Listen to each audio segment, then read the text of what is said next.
8 classical dances in ఇండియాలో అయితే 8th dance వచ్చేసి సత్రియా అండి. ఇదే ఏంటంటే అస్సాం రాష్ట్రంలో అయితే ఫేమస్ డాన్స్. ప్లస్ ఏంటంటే శంకరదేవ్ అనే వ్యక్తి అయితే 15th to 16th సెంచరీ ఆ మధ్యలో అయితే డెవలప్ చేయడం అయితే జరిగింది. ఈ శంకరదేవ్ యొక్క శిష్యుడు ఉన్నారు కదా మాధవ్ సేవ్, తను కూడా అయితే డెవలప్ చేయడం జరిగింది. ప్లస్ ఏంటంటే డాన్స్ లో అయితే మనకి మొత్తం రామాయణం మహాభారతం గురించే ఉంటుంది ఈ డాన్స్ లో. ప్లస్ ఒజపాలి అనే ఒక ఫోక్ డాన్స్ ఉందండి రాష్ట్రంలో.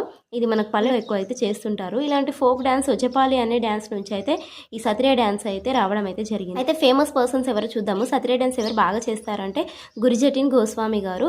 పద్మశ్రీ అయితే 2008లో వచ్చింది. ఇంకా కొంతమంది కూడా ఉన్నారండి. కృష్ణాక్షి కశ్యప్, సరోడి సైకా, గొరిమా హజరిక.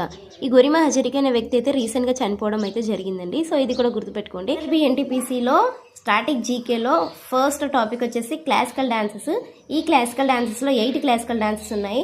సో దాంట్లో లాస్ట్ వన్ వచ్చేసి సత్రియా డాన్స్ అండి. లాస్ట్ 7 డాన్స్ అయితే లాస్ట్ వీడియోస్లో చెప్పాను, ఒకసారి వెళ్ళి చెక్ చేయండి.